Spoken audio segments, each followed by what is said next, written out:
உங்க சப்மிஷன் பிடிச்சிருக்கா? Princess line எல்லாம் பிரின்சஸ் மாதிரி இருக்கீங்களா? Thank you ma'am. இருக்கோம் இருக்கீங்க. All princess of peace of மாதிரி இருக்கீங்க. நான் இப்படி எல்லாம் கட்டிங்க நினைச்சீங்களா? மற்றவங்க நம்மளை பார்த்து ரொம்ப ப்ரௌட் ஆகுறாங்க. இதை பார்த்துட்டு நிறைய பேர் இந்த ட்ரெஸ்ஸை பார்த்துட்டு ரியலாகவே நான் அடுத்த ஆர்டர் தரேன் அப்படின்னு ஆரம்பிச்சிட்டாங்க. இல்லை, எனக்கு ஸ்டிச் ஏற்கனவே பண்ண தெரியும். ஆனால் இங்கே வந்து தான் ப்ராப்பர். ஏதோ ப்ளீட்ஸ் அப்படின்னா இங்கே இத்தனை டைப்ஸ் இருக்கு, வெரைட்டிஸ் இத்தனை இருக்கு, ப்ராப்பராக பர்ஃபெக்டாக. என்னால் இதை பண்ண முடியுமான்னு ஒரு கொஸ்டின் மார்க்கோட தான் நான் உள்ளே வந்தேன். ஆனால் இங்கே வந்து இவ்வளோ சீக்கிரம் இவ்வளோ பண்ண முடியும்னு இப்போ ப்ரூவ் ஆயிடுச்சு.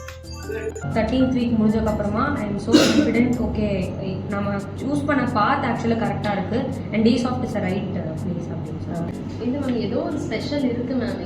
இங்கே நான் இப்படி தச்சுட்டே இருப்பேன். அதை நான் ஃபினிஷ் பண்ணும்போது பின்னாடி மேம் நிற்பாங்க. அடுத்த நெக்ஸ்ட் என்ன எனக்கு சொல்லுவாங்க. டயர்டே ஆகலை மேம் எனக்கு. அதுவும் இந்த அட்மாஸ்பியர், இந்த ஏசி அதெல்லாம் ரொம்பவே டயர்டே ஆகலை மேம். ஈவினிங் வரைக்கும் வர காலையில் எப்படி இருக்கும் அதே மாதிரி இருக்கும். எனக்கு இருக்கு, நான் பார்த்துப்பேன் அப்படிங்கிற அந்த சீரியஸாக எனக்கு ரொம்ப கான்ஃபிடென்ட்டாக இருக்கும். இதுக்கப்புறம் நான் எங்கே வேணாலும் போய் சர்வே பண்ணிடுவேன் அப்படிங்கிற அளவுக்கு கான்ஃபிடென்ட். இந்த 10 years ஒர்க் பண்ணப்போ கிடைக்காத கான்ஃபிடென்ட் எனக்கு இந்த 2 months கிடைச்சு. எனக்கு வந்து இங்கே வந்ததுக்கப்புறம் ஒரு பர்ஃபெக்ஷன் அப்படின்னா என்ன, அப்பார்ட் ஃப்ரம் ஸ்டடீஸ் இந்த பர்ஃபெக்ஷன் அப்படின்னும் போது இதுக்கப்புறம் இது பண்ணணும், இதுக்கப்புறம் இது பண்ணணும் அப்படின்னும் போது ரொம்ப பர்ஃபெக்ஷனாக அது நடக்கும்போது அதோட அவுட்புட்டே வந்து வேற லெவலில் வருது. மணி சேவ் ஆகுது.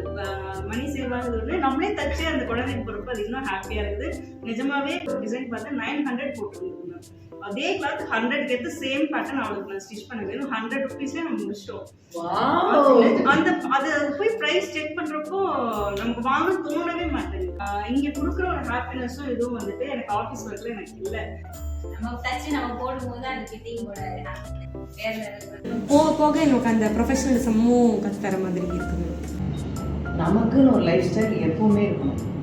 யார் இருந்தாலும் இல்லைனாலும் நம்ம வாழ்க்கை எப்பவும் போல போகும் அப்படின்னு ஒரு வாழ்க்கை நம்ம கண்டிப்பாக பிளான் பண்ணணும். உங்களால் தான் நீங்கள் வாழணும்.